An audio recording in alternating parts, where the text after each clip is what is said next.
May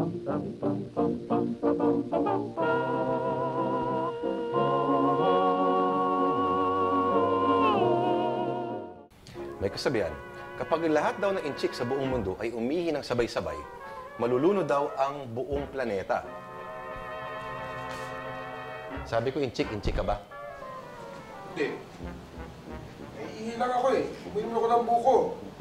Parami na sibilyan. Oh? Ano pala yun, ha? Pero, pag ang Amerika ang bumahing, magkakasipon daw ang buong mundo. Amerikano ka na ngayon. Hindi oy, Bisaya ang dako. Bitaw? Oo, Bisaya ko eh.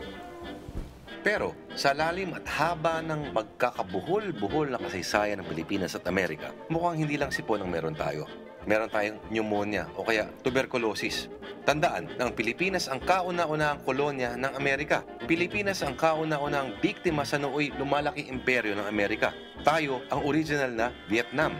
Ang mga pangalang gaya ng Taft, Forbes, Burnham, Harrison, McKinley, Roosevelt at marami pang iba ay naging bahagi na ng heograpiya ng ating kamalayan. Obama versus Romney. Democrat versus Republican. Pero maganda rin pag-usapan, may kinalaman ba sa kasaysayan natin kung Democrat o Republican ang presidente ng Amerika? Meron. Tingnan natin. Tandaan, Republican ang Pangulo ng Amerika nung sinakop tayo noong 1898 sa ilalim ng tinatawag na Benevolent Assimilation. Siya si William McKinley. Ilan ang namatay sa Filipino-American War? Nako, mahigit 200,000. Ang Republican President si Herbert Hoover din noon ang tumanggi sa kasarinlan ng Pilipinas. Buti na lang at pumalag sa kanya ang Kongreso ng Amerika noon. Pero Democrat ang presidente na pumirma at nag-aproba sa Saligang Batas ng Pilipinas noong 1935. Siya si Franklin Delano Roosevelt. At huwag kalimutan, mga Republican na presidente rin ang naging mga pangunahing taga-suporta ni Marcos.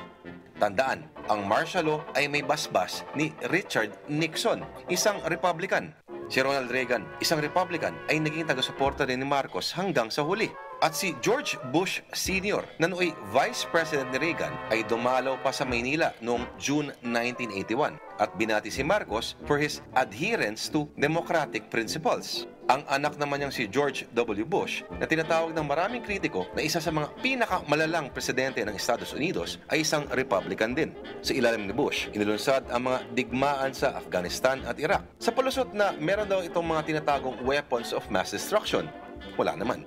Makikita rin ito ang tinatawag ng mga kritiko na pinakamalalang presidente ng Pilipinas kasunod ni Marcos. Pero, Pakialam ba natin kung sino mananalo? Ang daming problema ng Pilipinas. Ang dami rin masyadong partido. Hindi ba? Basta ako kay Romney ako eh. Basta ako kay Obama ako. Di ba patay na yun? Patay na ba yun? Oo, si Obama Bin Laden. Oo nga. Patay na nga yun. Eh, si Romney. Romney?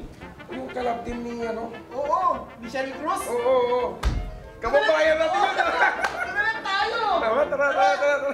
oo, hindi na natin kailangan ng mga banyaga para magkanda leche-leche ang gobyerno natin. Ang dami na masyadong partidong politikal dito. I prefer a government run like hell by Filipinos than a government run like heaven by the Americans. Sino nagsabi nun? Loko, kaput-kut ka pa kasi. Si Manuel Luis Quezon. Ulitin nga natin, I prefer a government run like hell by Filipinos than a government run like heaven by the Americans. O ayan tuloy, parang imperno nga tuloy ang gobyerno natin.